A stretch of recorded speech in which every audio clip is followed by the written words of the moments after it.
evening and welcome to Four Guys, a Girl, and a Show. With you always, my name is JQ. We have Stacy Rader. Good evening. Michael Hopkins. Yo. Brian Isaacs. Hey, hey. Mr. Dave Harriman. Good evening, everybody. We have a special guest today as well, someone of fame, voice actor fame, producer, writer, owner of Bif Bang Pow, Mr. Jason Lenzi with us today. Hey, everybody. Hey, Jason. Thanks for doing the show today. We're going to ask you a couple questions, but before we jump into that, we do want to talk about the elephant in the room, and we want to give our condolences and prayers out to the families and victims over in Connecticut. We won't talk any more about it, but our hearts and prayers go out to them all out there. Absolutely, and thank you for saying something. I think it needs to be said no matter what's going on this week. Everybody should be thinking about this and talking about it, so thanks. Very, very much so. Well, Jason, well, welcome to our little show here in Paradise. First and foremost, you run a site called Bif Bang Pow, correct? That's our company. Yeah, the toy company's called Bif Bang Pow. Started up back in 2005 or so is when I first started sort of kicking it around. You'd mentioned. Well, first of all, thank you for having me on the show. I'm very flattered to be asked. I appreciate any and all attention. So the toy company kind of got started as most things do, I think, with people that start up a sort of a hobby. Because I do work in television, as you said, that the work that I do isn't necessarily round the clock, 12 months out of the year sometimes, and you have downtime because I'm a freelance producer and writer, and you have lots of downtime. The same thing with voiceover. You're not working all the time. So way back then, I started thinking of ways to earn, while I was looking for other things or in between jobs, or hopefully eventually something that would earn while I was doing other things that I didn't have to, clock in every day kind of thing. And because I'd always loved toys and sort of been a collector since I was a kid, that was sort of logical. I always say this, had I known had an inkling of what nightmares it would be and what a headache it would be, I probably never would have done it. But it seemed simple, and I knew, people in the world sort of toys, and I dabbled in it here and there. So that's what kicked it off. So 2007 was sort of our official launch with actual products, and our first two licenses were The Big Lebowski and Flash Gordon, the movie from 1980. And it's sort of gone on from there. That's how it all started. Awesome. So that's some good history on the site. What about you? What got you into, say, Hollywood? Was Hollywood your first jump in, or was toys going to be? You said toys you kind of dabbled in, but what got you into Hollywood? I had ever since I was a kid, I always wanted to be involved in in film and television in some way. I think I knew in the late 70s sort of that my heart was kind of that's kind of what attracted me, and it was really never anything else. It was really never, I wanted to be a dentist, I wanted to be a baseball player, or an accountant or anything like that. It was always something to do with entertainment. And, I had worked in the Twin Cities, where I'm from, Minnesota, in retail mainly. But, while I was there, I did some acting, and I did voiceover work and worked on projects as they came to town that were in town. And then eventually, several friends started to make the trek out to L.A. in the early and mid-'90s, and I eventually followed. And I've been out here since like 95, working on all kinds of stuff and doing all kinds of crazy stuff. Luckily, I've never had to go back to retail, so even in the downtimes, I've always sort of been within that industry. So that was my first calling was, if I could do voiceover every day the rest of my life, that's all I would do. I would leave the rest of it sort of behind, or work on, shows that I create or something, but it's just not like that. You have to take what comes. And then toys just was kind of a logical extension in a way. It was never going to be opening a coffee shop or getting a real estate license or something. And toys just always interested me. And it was also a really cool time, like in the mid 90s or so. Really, what sparked it was just seeing the change, and suddenly there were these licenses and products for projects that you'd never have thought in a million years would have been made into an action figure. And I saw this shift where a lot of the stuff that I was into that 10 years before you would have thought, well, no one's ever going to get the license from Monty Python and make anything, from that series or those guys, or, whatever, started to happen. And so I saw that door opening up, and I really think it was because of the Internet and the Internet and home video, I think. When the DVD explosion kind of happened, with retailers, all those retailers that used to be around, like, what's the store? Oh, why can't I think of the name of the store? It was in all the shopping malls. Suncoast. It was all that, and Best Buy even with the prepackaged, you get this premium with this set, and it became sort of, well, if there's suddenly you can get the entire TV series of A-Team or whatever in one go, why not, make action figures from it, in a retro vein or something. So that started to happen, started to change, and that's where I thought, maybe I could dip my toes into this pool, sort of, and it all kind of made sense. But it was a nightmare, to be honest. But it seems to be working after all these years. It's happening. And you answered my second question inadvertently there about how you got some of the licenses. And when you pick the licenses, I'll kind of try to expand a little bit there. But when you pick the licenses, I mean, is it a personal pick, or like to kind of expand from your childhood preferences, or is it fan-based by people you speak to out and about? How do you go about and collect the licenses that you do for Bif Bang Pow? Initially it was exactly that. It was very much like I'd made this short list of properties that I thought, well, why didn't that ever get something? And top of that list was Flash Gordon, the movie. I mean, really, the top three were Flash Gordon, because I'd loved it ever since I was a kid, the animated series, the strip that my dad used to get me, reprints of. The movie I was in love with because I loved Queen, I loved the movie, the whole thing kind of blew my mind. The Big Lebowski, which is a favorite of mine. And it was just at the time, just around that time that people started to, think of, wait a minute, did I say 2007, didn't I? I didn't say 1997, did I? When I said the first product? You said 07. Oh, I did, okay, good. It was right around that time, 2005, 2006, so right around the time that people started to appreciate the cult factor of Lebowski, because it bombed when it came out. Nobody cared. And it was right around the time that people were starting to kind of talk about it more. And the third one was a British TV series called Space, which was created by Simon Pegg and Jessica Stevenson. And Edgar Wright directed all the episodes, and Nick Frost was in it. And it's a great cult show. It's pure geek, geek characters and storylines and stuff. It's like the geek version of Friends, sort of, if no one's seen it. That wasn't even available on DVD in this country at that stage. And that was a nightmare that I spent over a year just making phone calls, because there were 3 different companies that supposedly owned the rights. No one knew what I was talking about. And I managed to nab Flash Gordon and Big Lebowski in the time that I spent trying to get Space. And to this day, even after being told, 2006, go down to Comic-Con, make the announcement, you've got Space. I still don't have a license for Space, so it never happened. But yes, it was very much around stuff that I was into, because I felt, A, that was the stuff that I wanted to get out there that deserved it, and B, it was the stuff that was most precious to me. I thought I'd go with things that I knew and loved, and I'm sure I wasn't alone in it, and I could pay that kind of attention to. I mean, there's a fine line. There are still cult things that I did that I know are so cult that, I think the general public doesn't necessarily understand when you talk cult just how many pieces you're talking about making, as opposed to like a figure of Darth Vader where they make 30 or 40,000 pieces. When you're making something like, Lebowski, you're making 3,000 figures worldwide.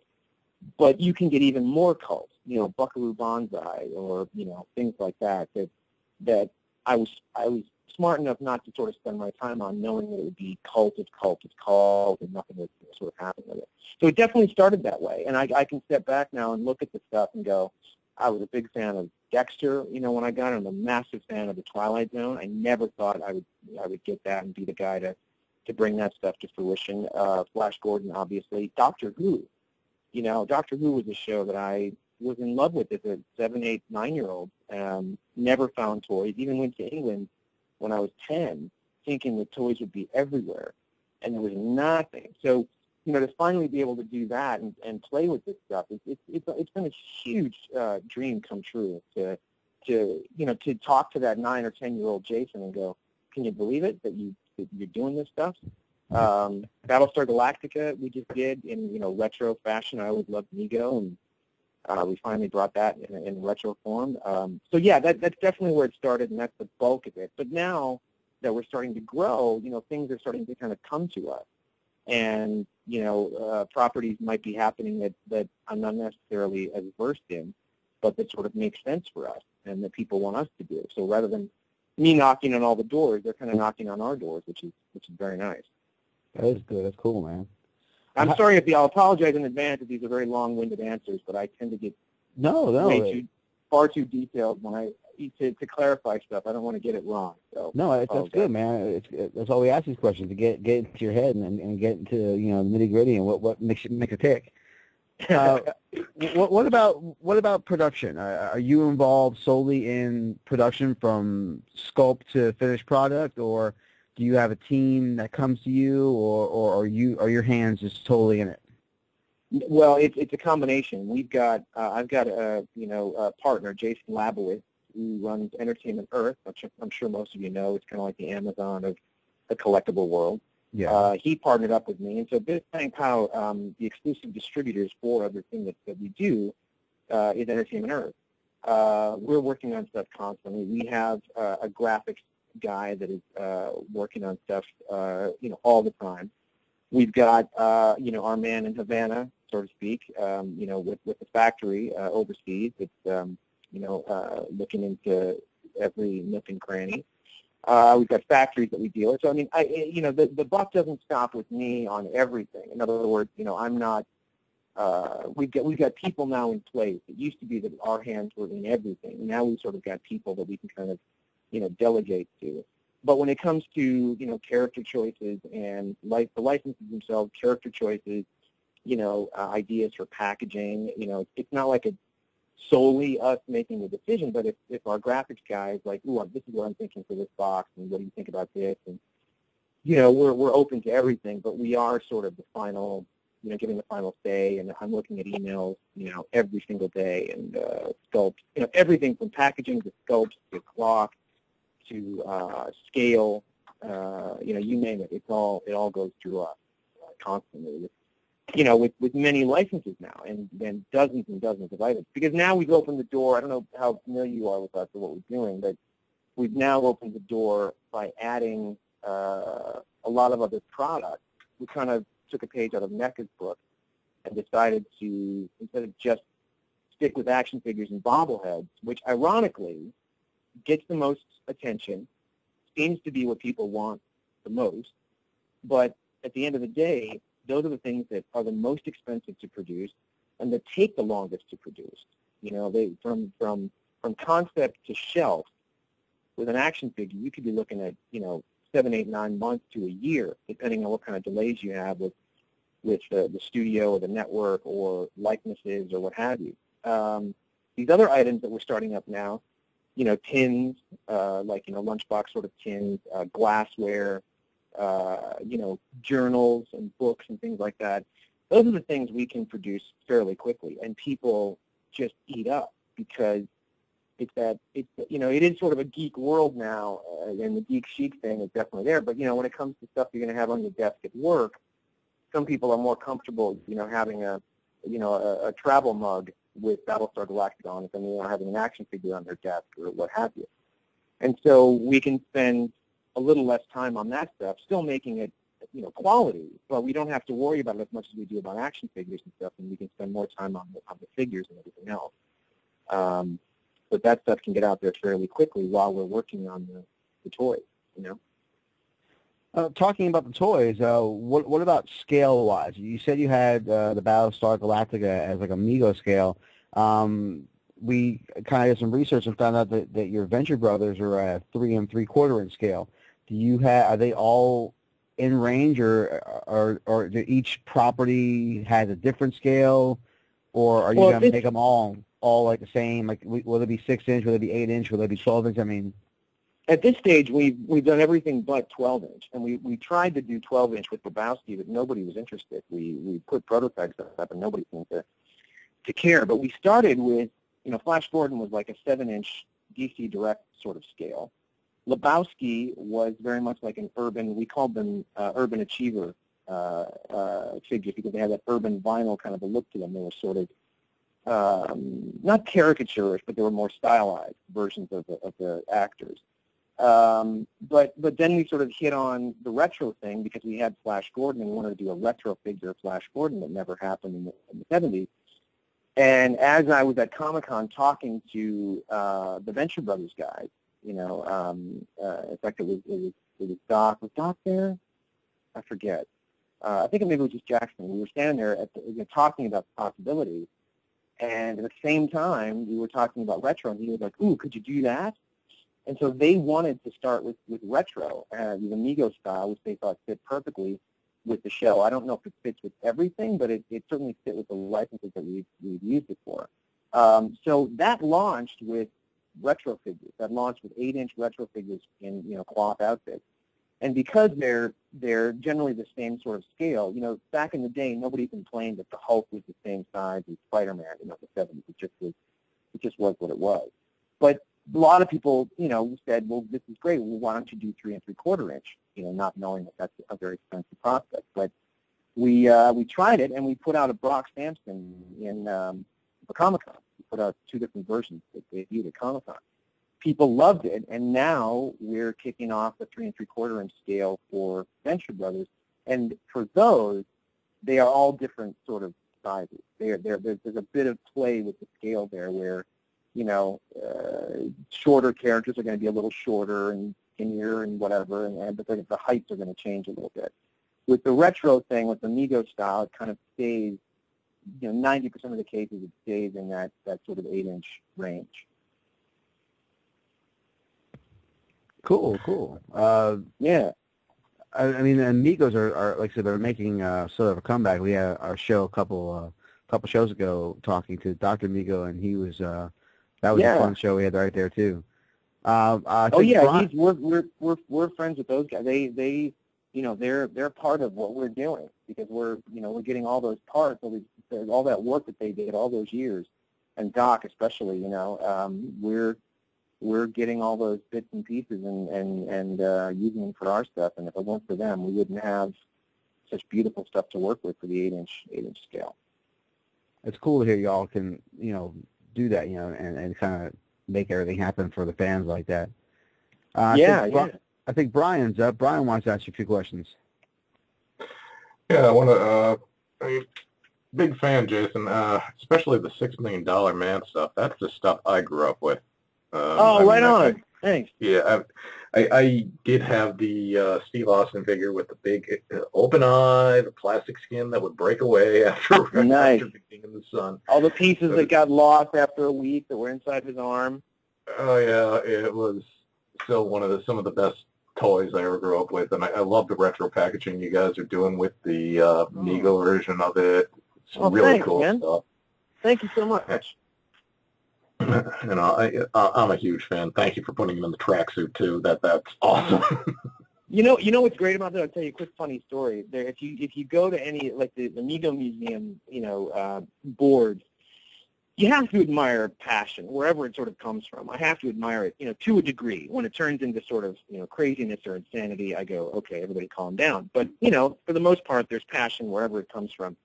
And there were a couple people that one guy in particular that's just a $6 Million Man, it's his religion. He's just a zealot.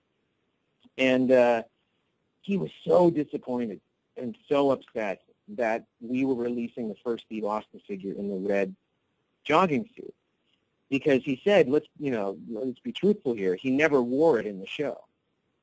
And I avoid getting on there and saying, yeah, well, listen, here's the thing. Because if I do that, I'll never get off there, and I'll just start arguing or saying that you don't understand, this is why, whatever.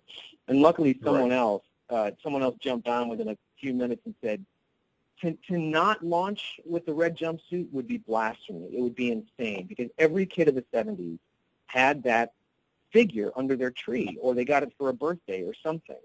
And that's the iconic look. Absolutely. I don't care if he wore it in the show or not.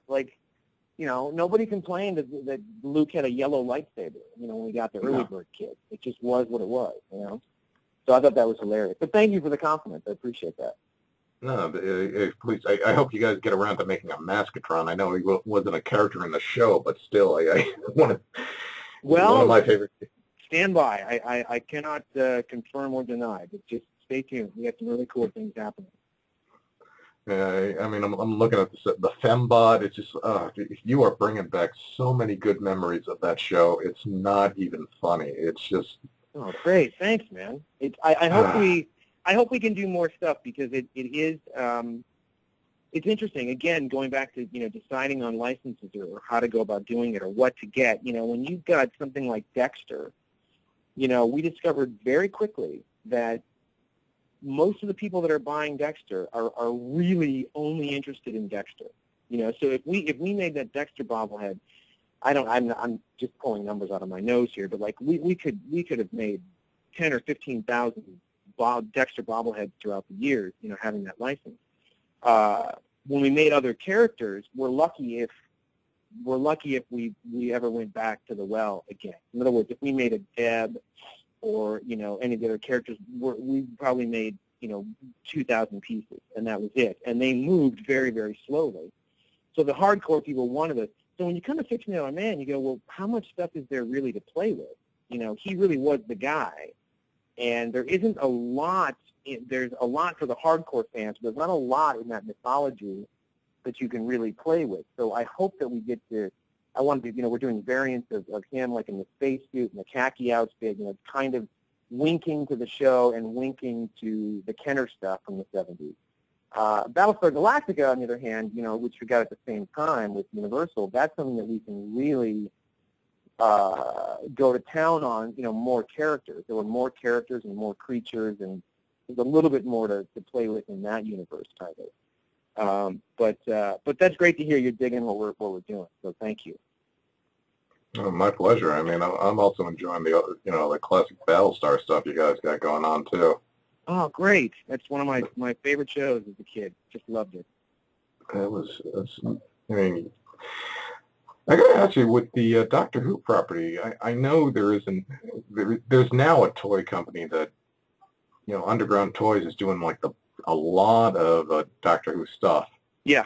Do you work with them? Are they kind of in competition with you? Or? No, not really. And it's funny because the BBC, it's ironic to me, and I have to be careful how I talk about this, because I'm not trying to say anything heavily negative, but it's ironic to me that the lifetime of the show, the original show when it was on, and not long after, it was so shortchanged in the merchandise department. Really, the same thing with James Bond. I was a huge James Bond collector years ago. I sold everything, but the bulk of that stuff that really was everywhere was the 60s, around the same period with Doctor Who.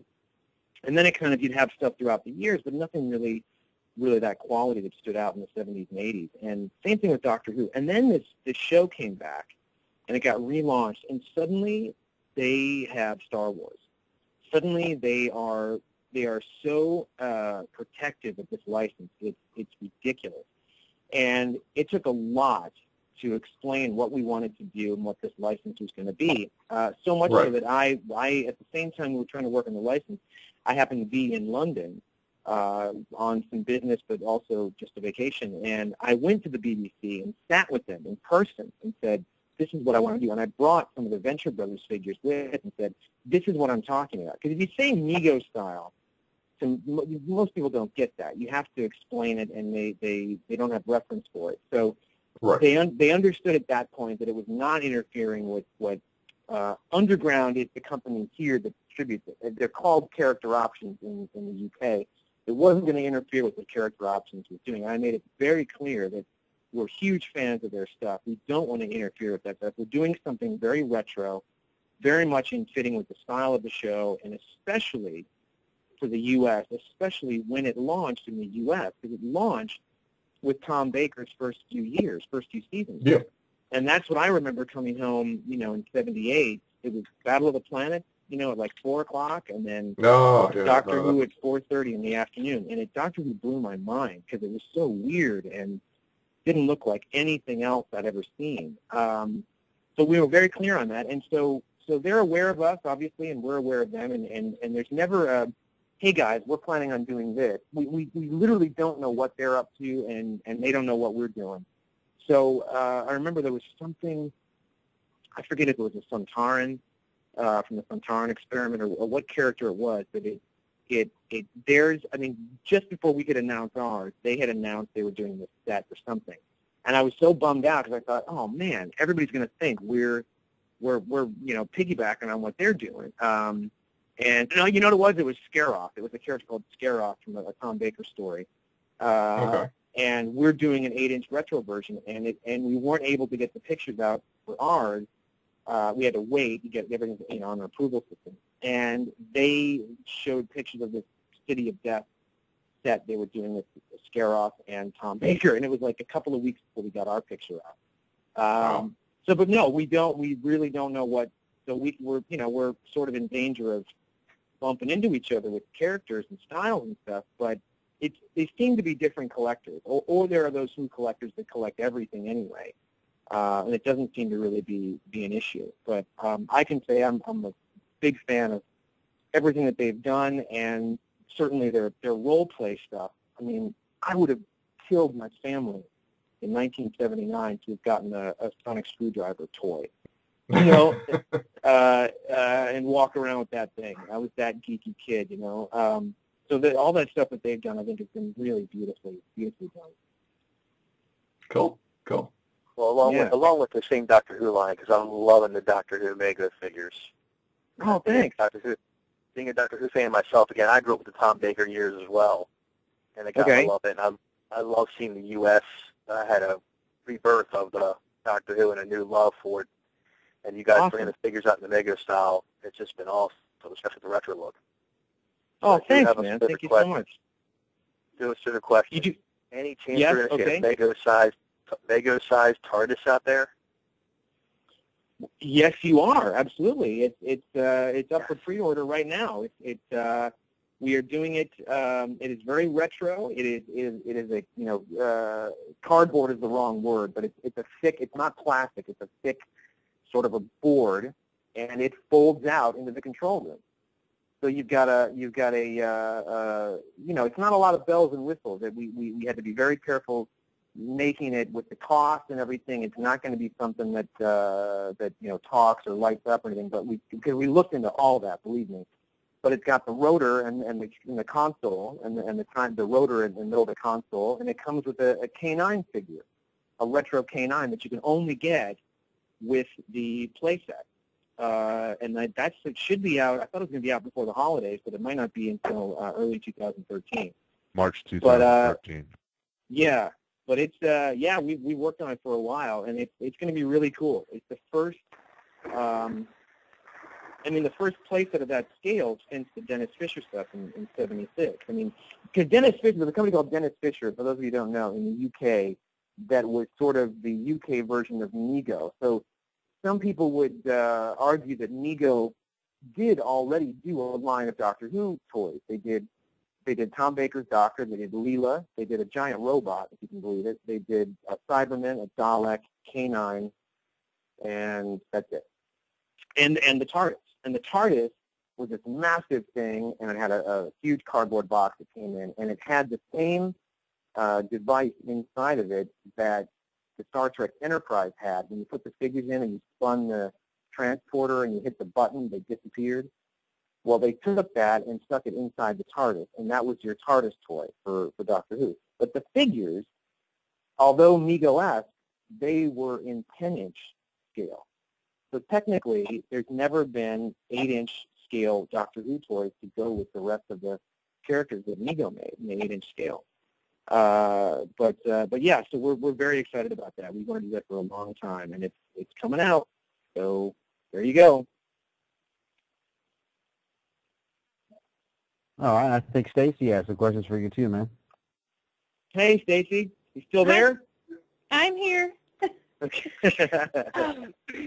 So I wanted to ask you about, just in general, do you have the same sculptor for all the figures, or do you work with different artists on those?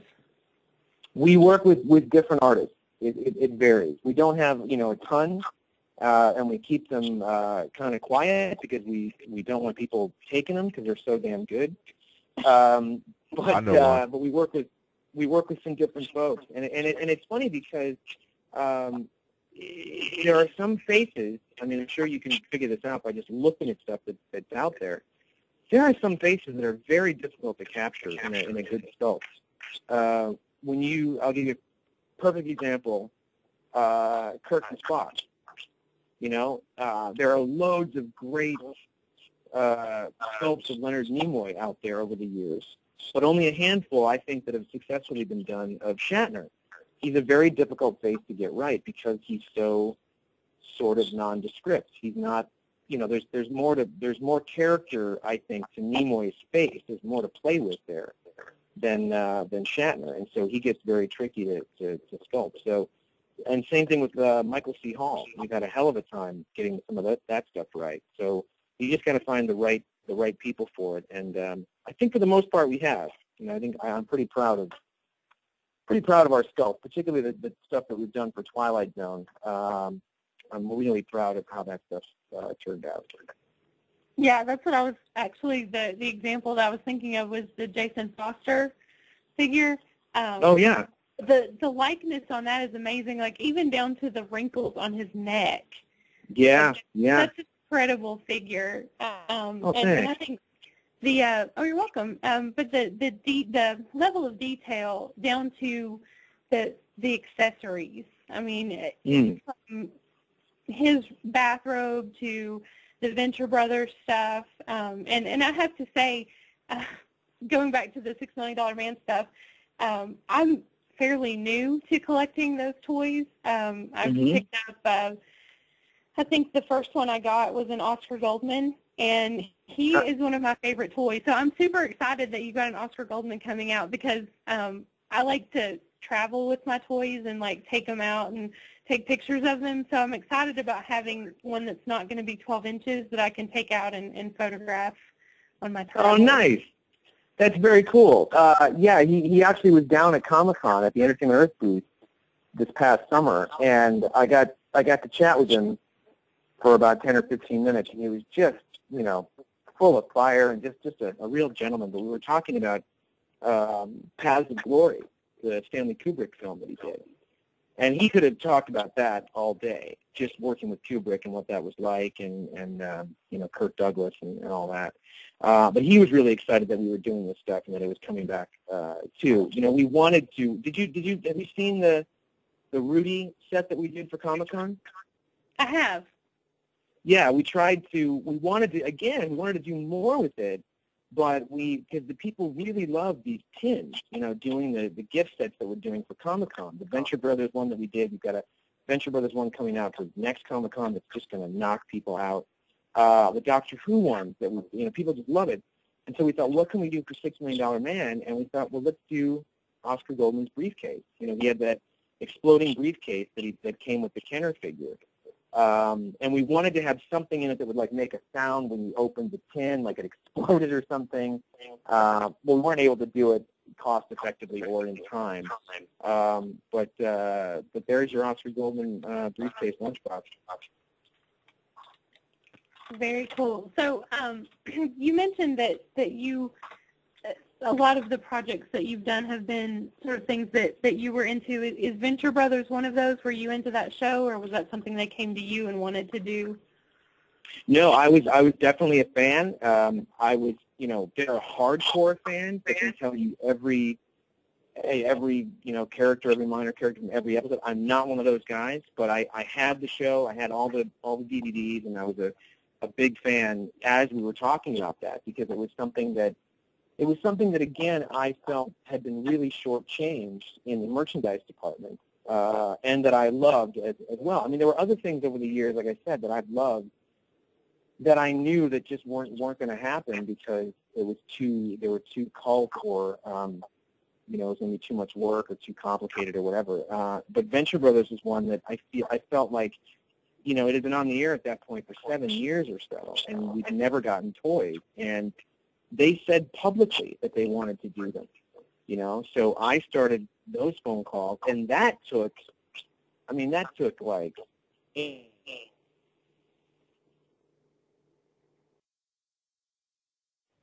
It sounds like we're having some technical difficulties here with Jason's connection. We'll get back to him in a second. Hey, I'm sorry. I know I get a little long-winded, but there's no reason to kick me off the call, guys. Come on. Hello there. My apologies. I mean, it was I was about to wrap it up. It's like getting yanked off the stage. It was so damn good, Skype couldn't stand it anymore, and they canceled it for us. Too powerful. Too much power on one phone call. So I don't know what I was. I don't know where I was answering your question. What chapter I was on in my biography, but what was I saying? I don't remember what I was saying. Well, I think we were talking about Venture Brothers. Yes, and the guys have been very much, doing this in conjunction with us. Artwork, for packaging, reference materials up to yin yang like you wouldn't believe.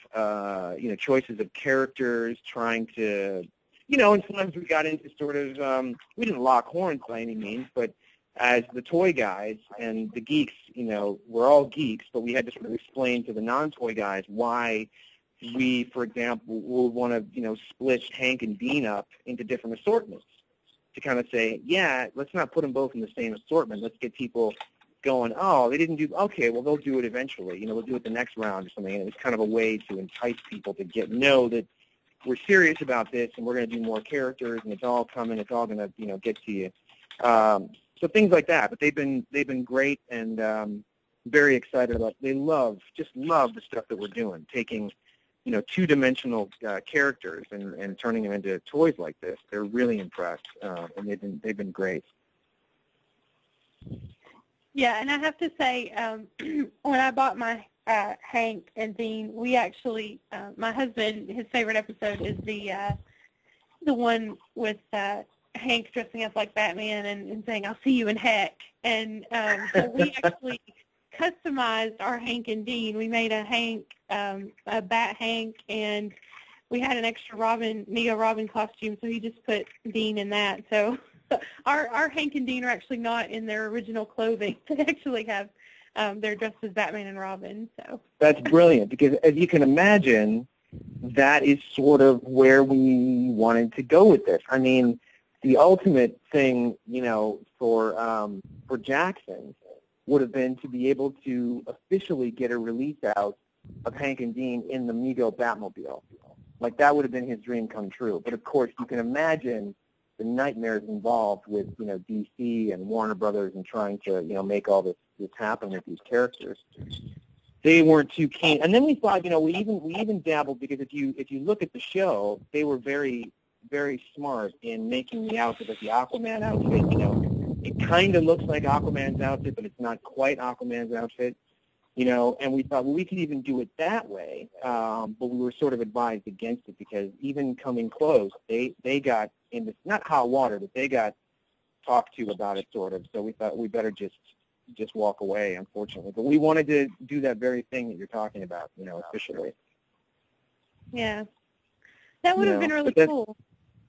Yeah, I have a whole bucket full of stuff that we wanted to do that would have been really cool that we never got to do, and most of it comes down to cost. Most of it comes down to we wanted to do there are a couple things I wanted to do for Venture Brothers that I of course thought were brilliant ideas because they were my ideas, But also I think it's sort of been fun, and Doc and Jackson, we all love these ideas. Rather than do, it's so commonplace with the action figures, the build-a-figure thing. Everybody did this build-a-figure. Even the Disney stores are doing it now. You buy the Toy Story figures, you get a piece of a different character, you buy all of them, you build the character. So we wanted to do a build-a-figure, for a helper. But instead of doing a plastic piece, you'd have a cardboard piece inside each piece of each figure. And so it was even, the show that sort of embraces mediocrity, we'd make a mediocre build-a-figure to go with the figures. And then what I wanted to do would be, everybody, complained about articulation. Like, well, if you're going to do the retro figures, some of the fans weren't really on board with the retro figures. And then they said, well, we want 3 3/4 inch, and they better be multi-articulated and, composable and everything. And we thought, well, wouldn't it be fun if we finally gave them 3 3/4 inch figures, but we made them, with 5 points of articulation, just like the old Star Wars one. So it would really piss everybody off. And we finally give them the figures that they, the scale that they wanted, but we would do another nod to the 70s, like the Mego ones, and make them limit their articulation. But we thought that may just get people more upset and not buy them, so we didn't actually do that. Well, that helper figure was not easy to put together. No, and I have to blame Doc for that. I kept saying, the idea is we'll put a little bit of it on the back of each package, on the back of each character, just a little bit here, a little bit there. So you buy them all, put it together. Those wires got crossed, and so that didn't quite happen. But what's more, he made this thing like unbelievably complicated and complex to put together, and certainly not. I think people have had to basically take it somewhere, get it color copied on thinner cardboard, and then put it together that way because the cardboard's too thick to bend. But that's how it was in the 70s, wasn't it? That's how. What I mean, with making stuff. Well, you had. I remember I was obsessed with Punch Out and Make It books when I was a kid. I used to love those things, and it usually was on like a thinner cardboard. But yeah, no, he went to town on that thing. He really went crazy.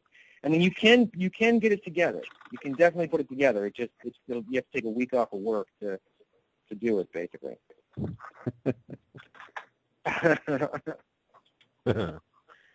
Yeah, and it's pretty cool once you get it done, but you need a lot of bourbon and swear words to get it actually accomplished.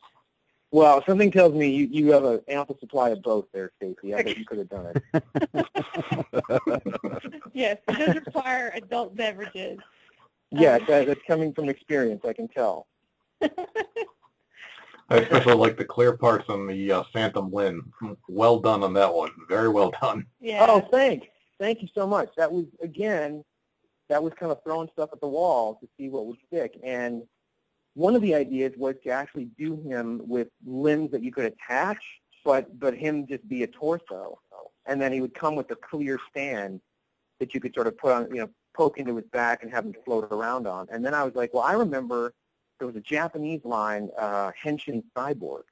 Like there were 12-inch figures with that clear limbs figure that you could put outfits on. You take, I'm getting this wrong, but the Henshin Cyborg line, they'd have these Japanese characters that you would put outfits on. For example, I'm not sure this was a character, but this would be the idea. You would put the Ultraman outfit on the Henshin Cyborg body.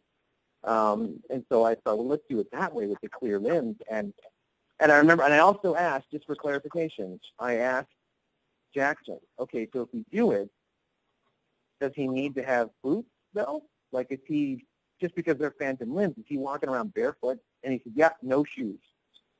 So certain people have gotten online saying, well, how come, was he walking around barefoot? And it's like, well, yes, I guess he is walking around barefoot because that came from the horse's mouth. No shoes. Wow. So let me ask you this. I know that according to at least the pre-orders on Entertainment Earth, the 8-inch line is planned out through sometime in 2013, I think, with the Dr. Killinger and some of those. Is that continuing, or are you going to focus more on the 3 3/4 inch? I think what's going to happen, it's a combination of, again, like I know I'm beating a dead horse here, but when you're Venture again is one of those properties where there are so many characters in this universe. You really could go on. I mean, you could make dozens of characters. Even if they've shown up in a couple of episodes or one episode, they've got that fan following. But you also have to be practical, and you keep an eye on sales, and you keep an eye on interest, and based on the waves that we've done and kind of coming to where we're coming in 2013, I think it's time to concentrate now on 3 3/4 inch. We may still do some 8 inch, and we may do one more wave. We may do some exclusive, here and there. We don't want to totally give up on it because we can do what we want basically. But I think we're going to kind of do a little bit in conjunction with 3 3/4 and then see where it goes. But you're going to see more 3 3/4 inch for sure. Yeah. Was there any surprise when? Say again? Jason, when Toys R Us picked this up, was there any surprise there? It just seems like kind of, but again, if you go down that aisle and you look at, we had been talking to them for a long time. In other words, Toys R Us, you can't just pick up the phone and say, "Hey, can I get in there?" and you're in a month. You've got to go through crazy hoops of fire to get in there. Right. So we got in there, so we were very pleased. But if you go down that aisle, they really are picking some strange, very esoteric properties to put in that collector aisle. And Hellboy for sure. When I saw, I know they changed it. They put HB, the Golden Army. They couldn't put Hellboy on the packaging. But when they started carrying Hellboy, I thought, well, sky's the limit. They're really, Alien essentially is. These are R-rated movies, and they're carrying that stuff. So yeah, South Park, yeah, very much. And they were savvy enough to know, that was a good part of their business. They probably saw all these guys that look like us walking through the door, heading to those aisles, looking for crap, and they responded. So yeah, I guess it's fairly tame compared to a lot of the stuff they carry. Cool. Yeah. All right. Well, anyone have anything else to ask Jason? I do. Uh-oh. I got to throw an idea out here, but I can't take credit for it, but I think it's a good idea. We need okay, I'm going to let me write this down, okay? We need to see a Spaceballs line. Oh, yes. You are not the first that we've heard this from. We've gotten this from a few suggestions. I don't know. I thought at one point, because there was that animated series. Did that animated series ever happen? Did that It was short-lived. It was short-lived. I don't know if it made it to air. I know I swore I've seen a DVD of it, or it was on like one obscure channel. It was on an obscure channel that I don't think a lot of people got. Yeah. Yeah, it's tricky. I don't know. I like that movie. It's certainly not my favorite Mel Brooks thing, but it's interesting.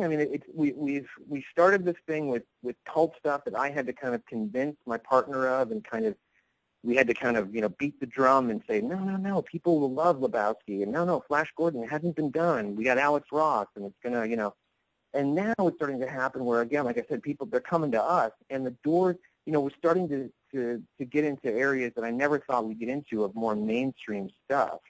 As you know, or probably know, we've just announced Star Trek. That I never thought we'd be attached to something that mainstream, that big. So it's almost like a matter of, what time we can devote to stuff. In other words, if somebody came to me tomorrow and said, you can have the Spaceballs license, you can have these categories, it's not going to cost you a thing, and you can have it for the rest of your life.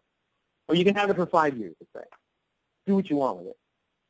I'd go, well, shit, can't pass that up. That somebody will, dig this stuff. We can do something with it.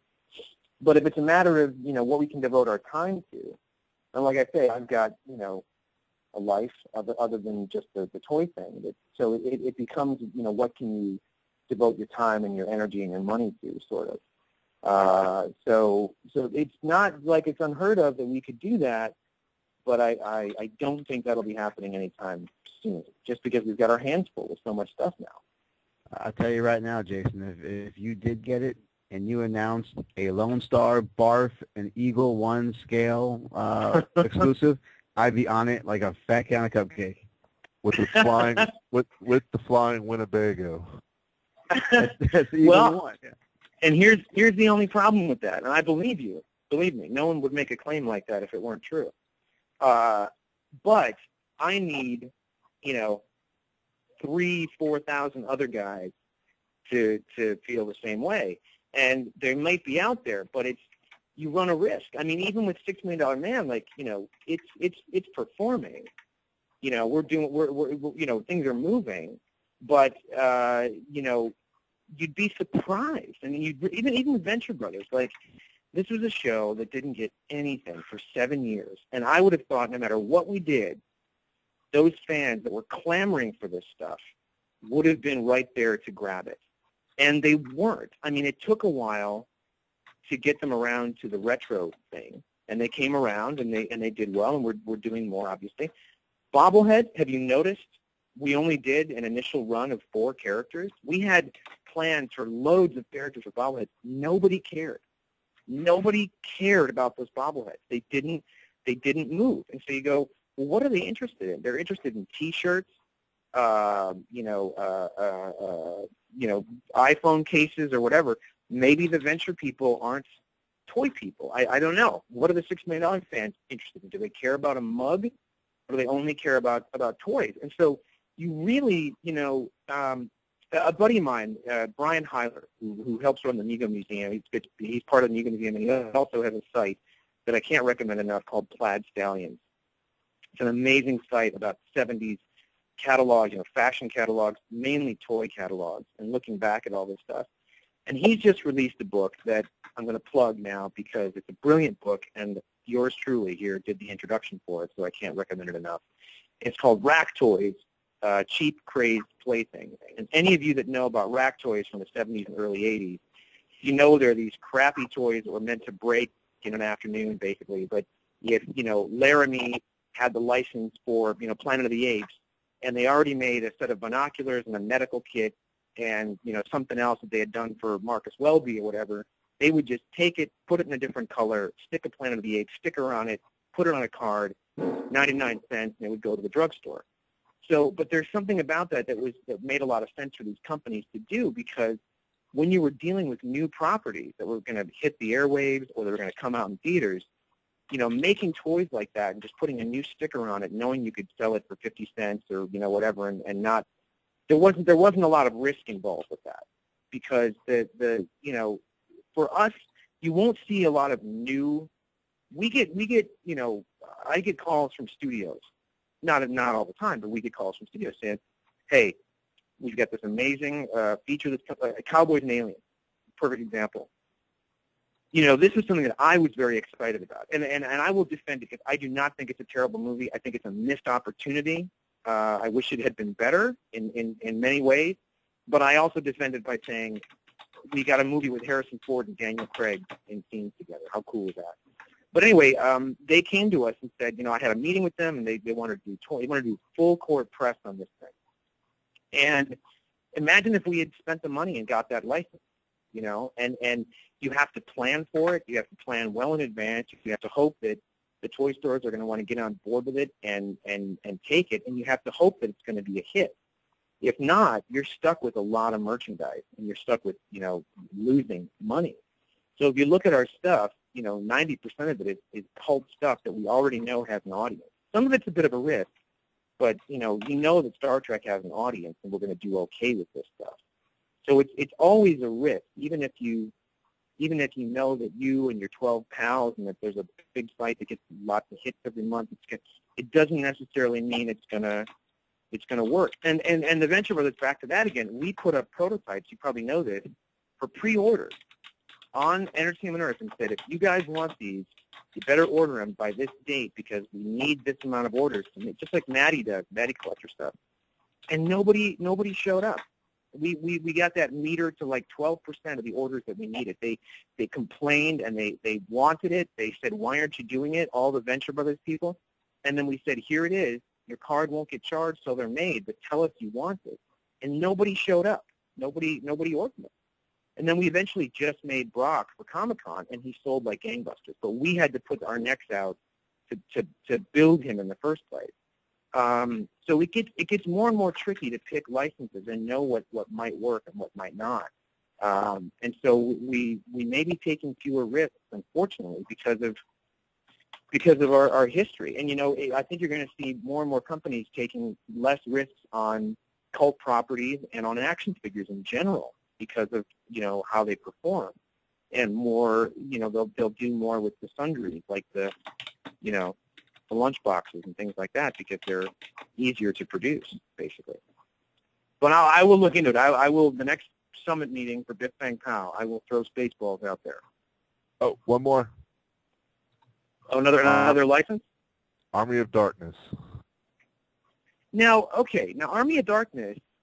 See, again, I feel like Evil Dead, Army of Darkness is kind of a perennial. Like it's always out there, and they have done. NECA's now got that new line that's out, and it's really nice. But I feel like Army of Darkness was up to bat. They did Palisades. The late lamented Palisades. It did such great stuff. They did a 3 3/4 inch line for Army of Darkness, and they were nice. They did all kinds of deadites and skeletons and lots of ash and stuff, and I don't think it did that well. I don't think. Do you guys remember that? Anybody? Yes, I do. Yeah, I don't think it moved that well. No, because it mainly sold in Suncoast video stores and stuff. Because I do remember seeing them. They were okay. I wouldn't say they were greatest looking figures in the world, but I thought they were okay. But yeah, you're right. It didn't do real well. But I would be more interested in Amigos type style. I see. 3 3/4. I would love that too. I'm a big fan of those. Movies. It's tricky. Again, for a lot of this stuff, it just comes down to what we can put our time into and devote ourselves to. I would love that. I like throwing out suggestions because when I hear it, I'm at the point where years ago it used to be when I'd hear some other company got something I wanted, I used to go, oh man, I wanted that thing. Like that's okay. Now I'm at the point where I'm like, oh, cool, they got that. That means they're going to make a really cool toy. I can't wait to get that and put it on the shelf, kind of thing. That's the way I kind of look at the stuff that we couldn't get or we had to pass up. Exactly. All right, Jason, back to you. All right. Well, Jason, we'd like to thank you very, very, very much for taking the time to talk to us tonight. Really cool stuff we learned, and hopefully we turned on some new fans for you. I hope so. Yeah. Thank you so much for inviting me. I'd love to come back anytime. I dig the show, what you guys are doing. So thank you for the invite, and I hope I wasn't too long-winded or boring. And I hope I answered the questions adequately. Oh no, you answered our questions very well, and honestly, like I said, I mean, you turned me on to things that I wasn't really too keen on, But I'm going to start looking into more things now. That's what we like having these discussions and getting to the nitty-gritty with our guests because it helps broaden our horizons. Some people are, they make fun of me because I'm really big into DC, so I'm narrow-minded to mostly, Batman and such, but I do like to broaden my horizons, so I do appreciate hearing the answers that we get from our guests. Oh, great, man! That's great. I'm glad to help make any converts that I can to this stuff. Well, we'll get a petition started for the Spaceballs figures, and we'll get you your 3,000 people. All right, if you get it, we'll take it even more seriously. All right, boys and girls. Well, that's going to wrap us up for our show tonight. We do want to give a shout out. We'll give a shout out to Bif Bang Pow, and hopefully you guys will head on over there. Jason, you want to give them any sites, like the website, Twitter account, anything you may have? Oh, gosh. I'll plug two things in the interest of self-service here. One, just go to Entertainment Earth, please, entertainmentearth.com, and look for the Bif Bang Pow stuff. It's all there. That's your best bet of trying to find it. And, new announcements, prototypes that go up for pre-order and things like that. That's your best way to find us. Just look for Bif Bang Pow, and also I do a podcast as well with Daniel Pickett of Action Figure Insider. We have a podcast called Geek Shall Inherit. I think a couple of you at least know Daniel Pickett, or you're chummy with Daniel, right? Isn't that right? I'm friends with Daniel. Yeah. So we do a podcast every week, or we try to do it every week. It's called Geek Shall Inherit, and we talk about all this kinds of stuff, all the toys and movies and TV and comics and music and, you name it, even fashion sometimes. You never know. So check that out. You can find it on Action Figure Insider. You'll find the link to it. But thanks again, guys. Thanks so much for having me and asking me on. I really appreciate it. No, we love having you, man. Thanks so much. Anytime. All right. Well, for Brian, Stacy, Michael, Dave, this is JQ. Till next week. Good night. Good night, everybody.